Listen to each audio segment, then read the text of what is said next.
Bienvenidos a este podcast que el día de hoy va a tratar sobre algo sumamente interesante, ya que vamos a hablar sobre el libro del gas de la risa, el Viagra y Lipitor, y pues son las historias humanas detrás de las drogas o medicamentos que usamos día con día. Entonces, prepárense, vayan por sus palomitas, porque esto se va a poner muy bueno. Y pues hoy nos vamos a enfocar en uno de los capítulos de este libro, que básicamente se enfoca en el sexo y las drogas. Ese es el título.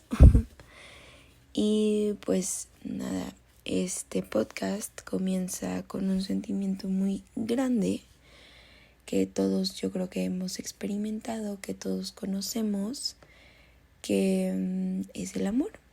Y pues, Fer, dinos qué es el amor. Bueno, pues para mí el amor es un sentimiento bastante complejo porque no solamente es como sentir cariño por otra persona, sino es también como englobar lo que es la admiración, el apoyo mutuo. Sobre todo siento que el amor es como estar recargado en el hombro de alguien y al mismo tiempo poder como que caminar solo.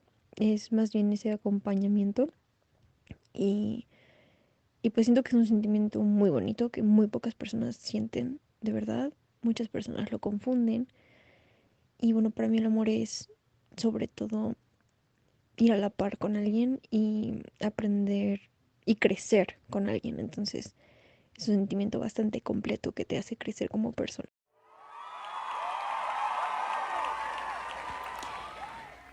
Hay autores que mencionan que el amor es un vínculo de afecto que nace de la valoración del otro e inspira el deseo de su propio bien. También hay otros autores que mencionan que el amor es el sentimiento que a todos los seres nos motiva, nos inspira, nos hace sentir plenos, llenos de vida y de alegría. Pero sabemos que el amor no solo se trata de emociones, no solo se trata de corazón, no solo se trata de todas estas cosas románticas, sino que realmente el amor son descargas neuronales y hormonas. El amor no somos nosotros, sino el amor son reacciones, básicamente.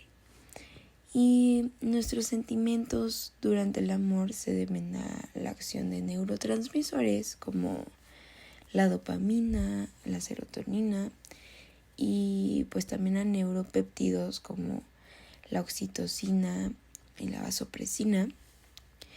Y estos se van a generar en el cerebro y se liberan de la glándula de la hipófisis, entre otros.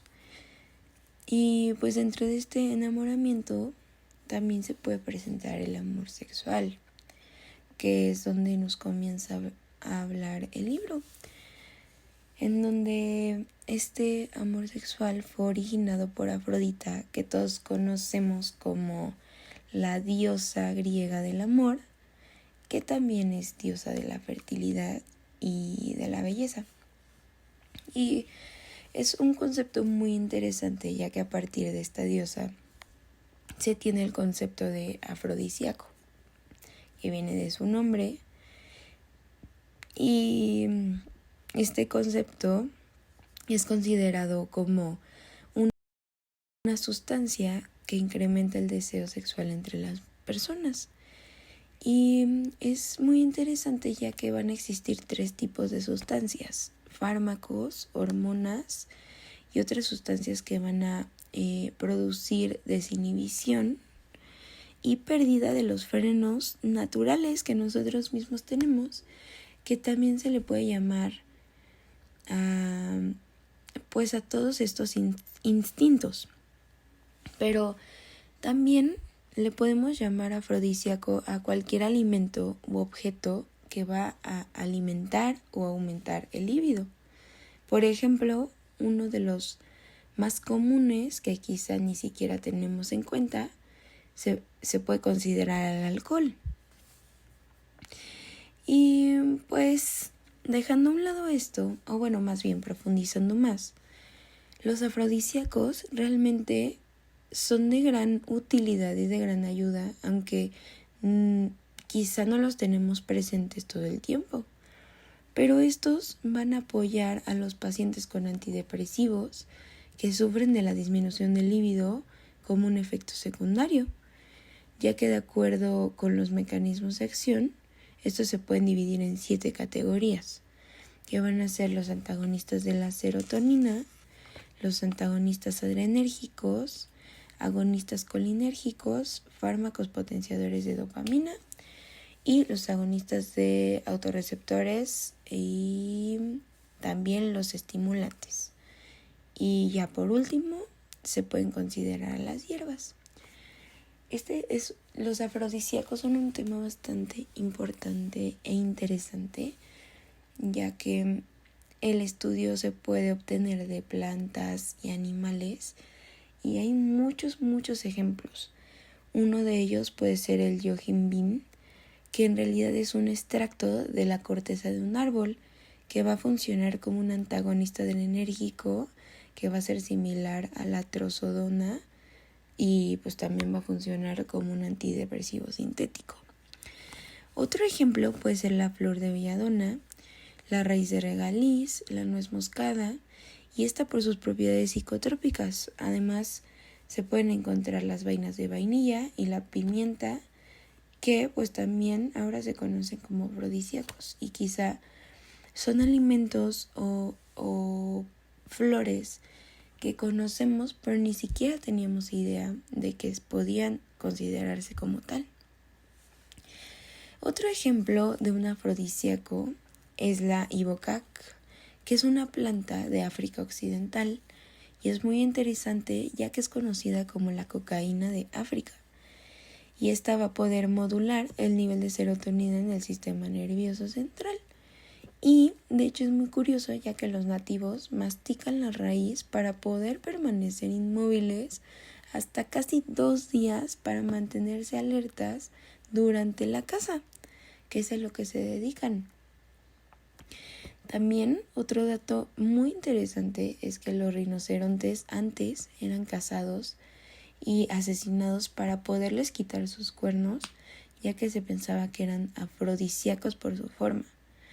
Por ello, a los científicos les causó revuelo y pues unos científicos japoneses comenzaron a determinar qué químicos tenían estos cuernos y pues determinaron que contenían polipéptidos, azúcares, etanolamina y también aminoácidos libres, y al final se dieron cuenta que en realidad esto solamente era un efecto placebo, que en realidad no tenían nada de afrodisíaco, sino que todo estaba en la mente.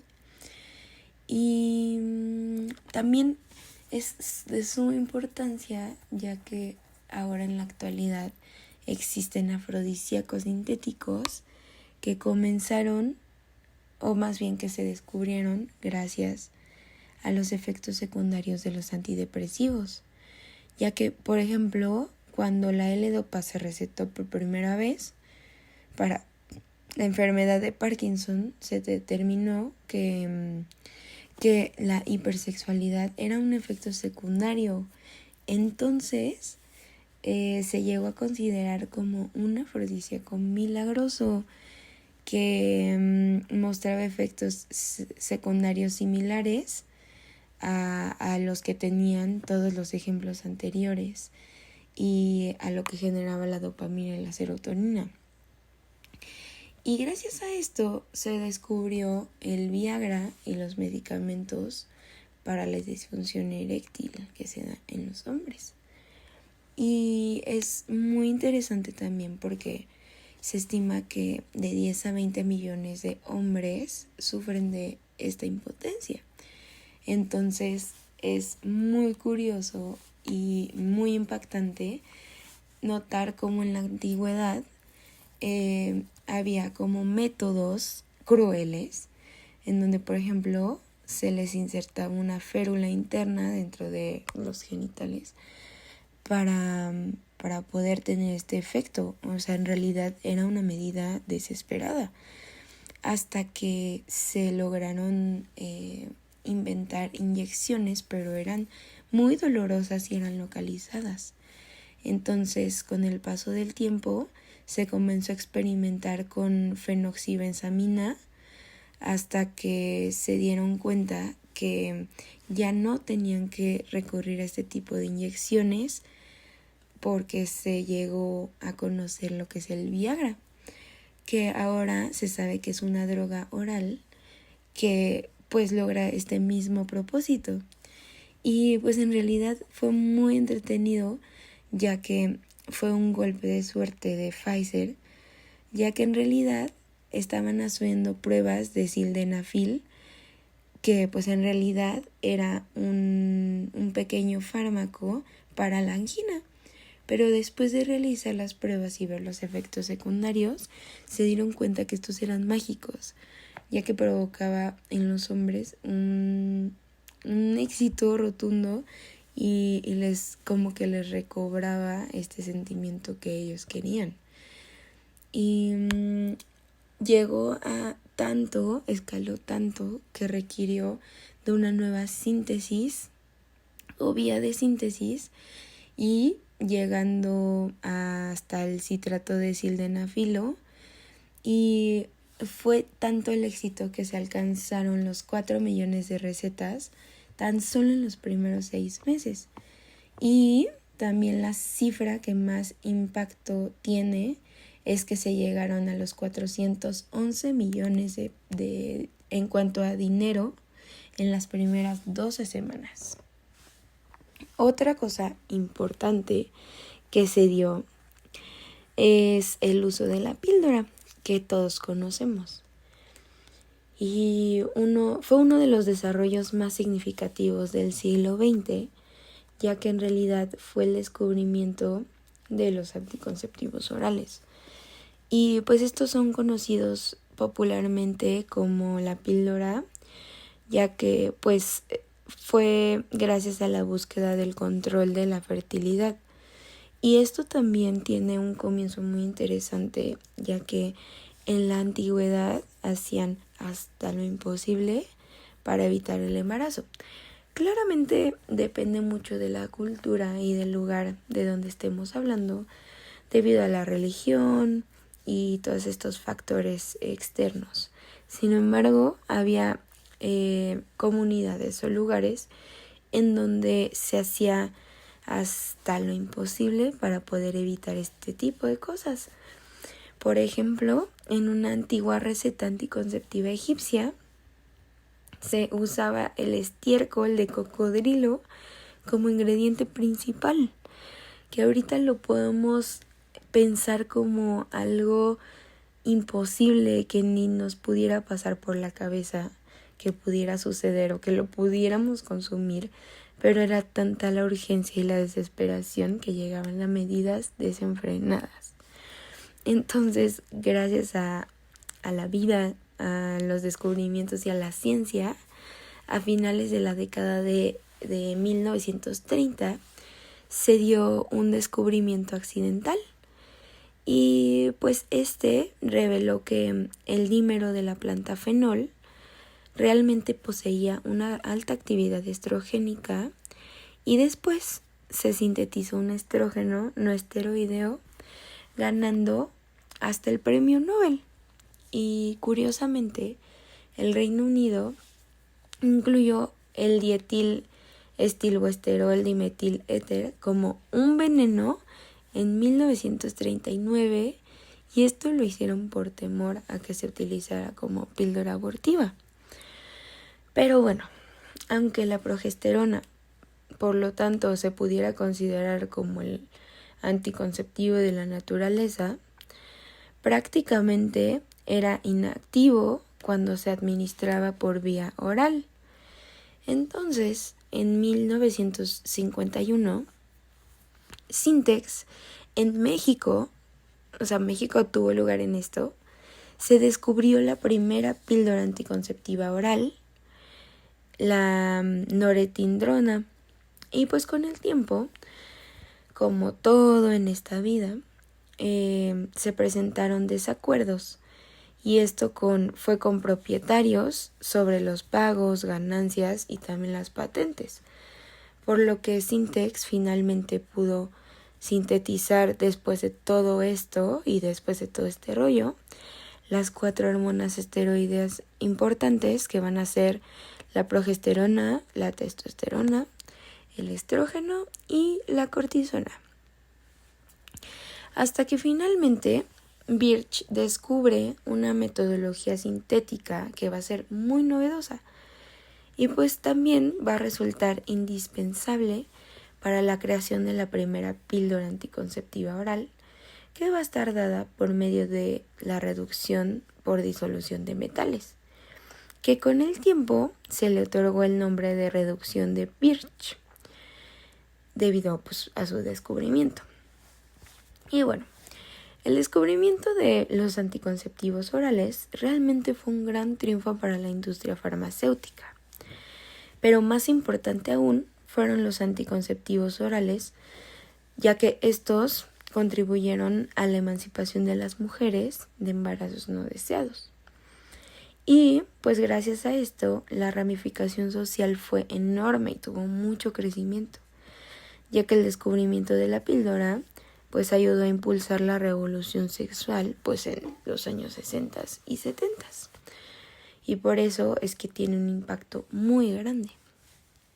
De ahí, otro tema que abarca este capítulo es el VIH, que creo que para todos es un tema muy importante, ya que ha tenido mucho revuelo en los últimos años.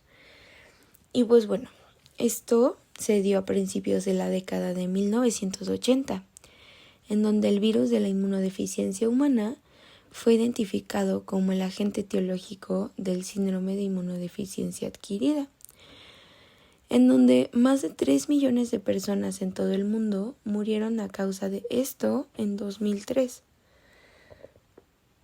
Por lo que durante el mismo periodo, alrededor de 5 millones de personas contrajeron este virus de la inmunodeficiencia humana, por lo que se elevó el número total de personas en todo el mundo a 38 millones, que es realmente una cifra gigante. Así que después de esto, al estudiarse, se descubrió que las relaciones sexuales no eran la única forma de transmisión, ya que también las transfusiones de sangre y la transmisión de madre a hijo también propagaban el virus. Y pues después el VIH fue identificado y también demostrado que es la causa del SIDA en menos de 2 o 2 años y medio. Después de esto, se introdujo el primer fármaco contra este virus. Y pues con la llegada de los inhibidores de la proteasa del VIH y la terapia de triple fármaco, siendo un tema muy polémico, ya que se creía que la causa del SIDA era por un retrovirus. Y pues en realidad el virus linfotrópico T humano, hasta otorgarle el nombre de virus de inmunodeficiencia humana. Sin embargo, el crédito por cualquier descubrimiento importante, como en el caso anterior, a menudo parece ser un tema muy polémico. Entonces, en este caso, había mucho en juego, ya que estaban involucrados tanto el SIDA como pues una gran suma de dinero, además de todas las personas de todos los pacientes. Entonces, de aquí continuaron los estudios, pero ya con mucho revuelo, y se percataron de los inhibidores de la proteasa del VIH, además de los inhibidores de la transcriptasa inversa, que fueron los que salvaron muchas vidas. Sin embargo, solo tenían una eficacia limitada, en gran parte debido a las toxicidades que eran causadas por la interferencia con el metabolismo de las células humanas. Y pues bueno, hasta que se presentaron los estudios de terapia combinada de Merck y fueron los primeros en demostrar la eficacia del enfoque combinado hasta convertirse en el estándar para la industria. Y pues esto con la disponibilidad de los inhibidores de la transcriptasa inversa y los inhibidores de la proteasa, por lo que realmente el SIDA se ha convertido en una enfermedad que se puede controlar con un enfoque combinado. Y pues ya para finalizar, la moraleja que nos deja todo esto es que realmente se tiene un gran avance en la ciencia con el paso de los años y que sin medidas extremas no podríamos haber llegado a lo que tenemos el día de hoy, y gracias a esas medidas es que se pudieron implementar toda esta parte de la bioética para poder tener conciencia en nuestros actos y también cuidar la integridad de todos los demás, tanto del científico como del paciente, que es la parte más importante. Y pues que en realidad siempre se está en constante estudio, siempre se está en constante investigación, y pues siempre habrá nuevos descubrimientos, siempre habrá nuevos campos de estudio, siempre habrá nuevos pacientes, nuevas tecnologías, nuevas enfermedades. Entonces creo que tenemos que seguir investigando, tenemos que seguir interesándonos en este tipo de cosas y también interesándonos hasta en las cosas más simples, que son quizá desde sentimientos, como lo veíamos en el primer tema, desde nuestras emociones, ya que todo esto tiene una explicación y quizá nosotros al verla tan sencilla o ni siquiera tomarla en cuenta, no nos damos a la tarea de saber de qué se trata y cómo es su funcionamiento y qué es lo que puede estar escondido detrás de todo lo que creemos que es sencillo o que simplemente damos por hecho. Y también tenemos que interesarnos por cosas que quizá ya existen y por cosas que quizá no, y tenemos que ser curiosos. Y como segunda moraleja y como parte divertida del podcast es que no tenemos que confiarnos de ningún científico porque en realidad la ciencia siempre va a ser polémica. La ciencia siempre va a querer más, la ciencia no va a poder ser para todos. Entonces, pues la ciencia es muy bonita, pero es muy peligrosa. Con esto nos despedimos y esperamos tenerlos en el próximo podcast. Esperamos que la hayan pasado muy bien, lo hayan disfrutado mucho